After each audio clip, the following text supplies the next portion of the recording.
anniversary of the Constitution could serve as a suitable target date for culminating a national dialogue on the relevance of existing arrangements, the workings of the representative process, and the desirability of imitating the various European regionalization reforms and of streamlining the administrative structure, unquote. And it did begin exactly when he said it would. So the people of the world can now determine what those changes are that those in the positions of implementing changes have in store for them. In summary, folks, these changes are: the old world is coming to an end. It will be replaced with a new way of doing things. The new world will be called the New World Order. This new structuring will redistribute property from the have nations and will give it to the have-not nations. The New World Order will include changes in the family, the workplace, religion. The United States will play a major role in bringing it to the world. World wars have been fought to further its aims. Adolf Hitler, the Nazi socialist, supported the goal of the planners. The majority of the people will not readily accept the New World Order, but will be deceived into accepting it by two strategies. One, those in favor of the changes will have become seated in the very thrones of power, generally without the public realizing that fact, and this has already occurred. Two, the old world order will be destroyed piece by a series of planned nibbles at the established format. The Communist Party is actively supporting the changes to the New World Order. The basic tenets of Christianity, which were the base for the old world order, will have to be eliminated. If the slower methodical techniques of change do not function, violence will be introduced and controlled by the planners, including possibly a World War III using atomic weapons. The people of the world will give up their freedom to the controllers because there will be a planned famine or some other serious occurrence, such as a depression or war. The change to the New World Order is coming shortly, folks, and it has already begun. However, if that is not the case, it will be introduced one step at a time so that the entire structure will be in place by the year 1999. We've got to take a short break. Don't go away. Folks, something is indeed wrong in America, and many sense that changes in this nation's lifestyle are occurring. Most of us know full well that these changes are taking place. The newspapers are saturated with articles reporting the activities of those increased governmental spending for a variety of unconstitutional purposes. Organizations supporting a globalism concept urge the world to adopt a one-world government. Psychologists preaching the destruction of the family unit and recommending that the society rear the nation's children. Governments closing private schools, and nations forming regional governments under which national borders are scheduled to disappear. And still the sheeple think that all of this is happening by accident. And any concept that it is being brought about by a carefully orchestrated plan is the product of crazy conspiratorialists.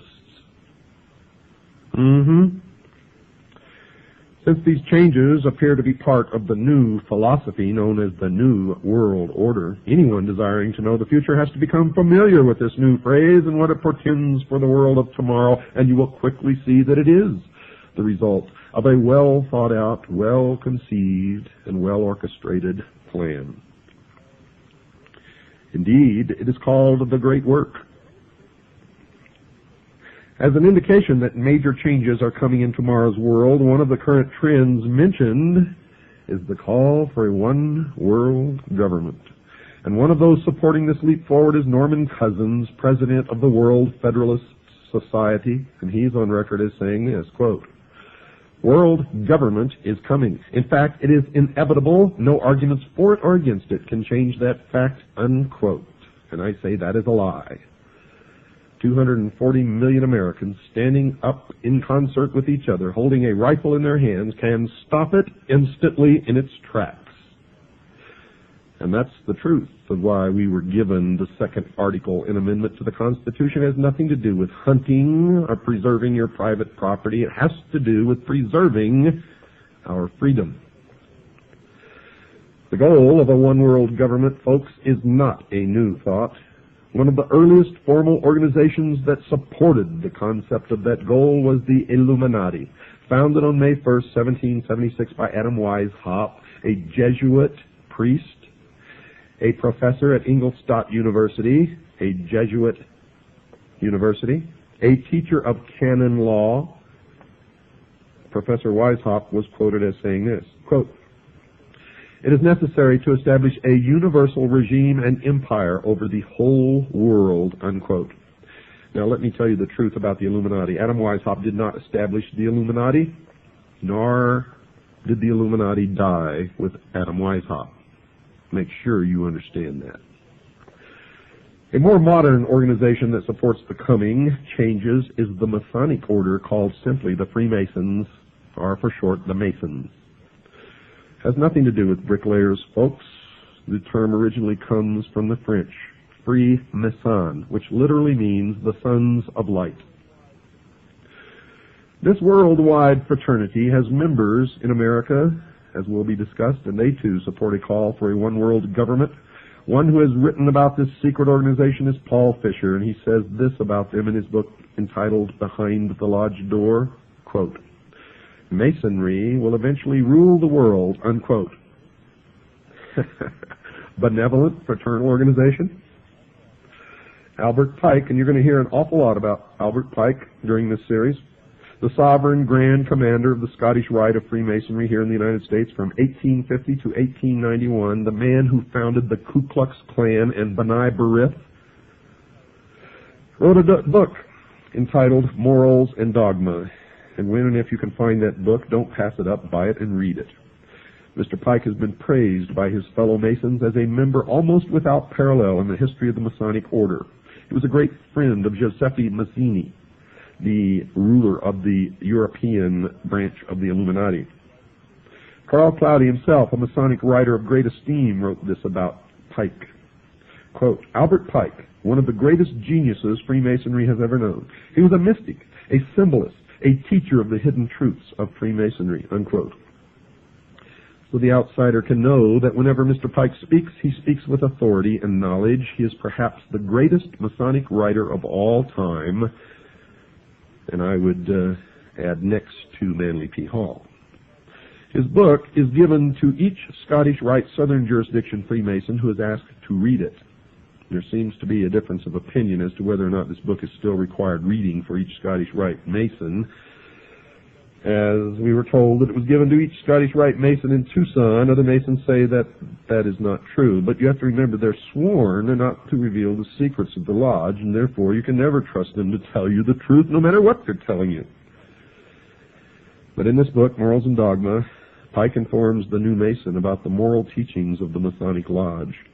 He instructs the Masonic reader that the order will eventually be asked to rule the entire globe, and he wrote this, quote, "The world will soon come to us for its sovereigns and pontiffs.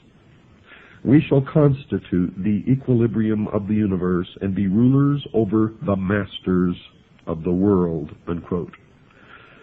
He wrote this supportive statement in a book entitled Legenda, quote, "And thus the warfare against the powers of evil that crushed the order of the temple goes steadily on, and freedom marches ever onward toward the conquest of the world," unquote. Reference to the order of the temple is reference to the Knights Templars, who were destroyed in concert by King Philip of France and Pope Clement V. And the powers of evil referred to in this paragraph is the Christian church, the Christian religion, Christianity as a whole. Let me read it to you again, just in case you weren't paying attention.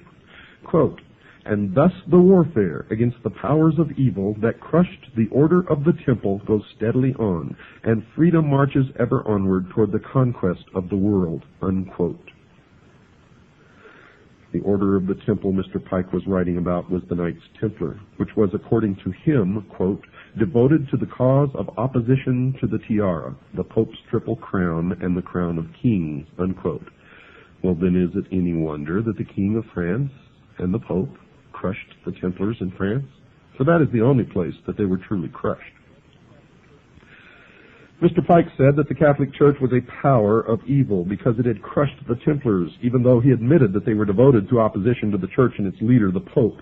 But the major point of that quote is that these forces of opposition, presumably meaning the Masons, are marching onward toward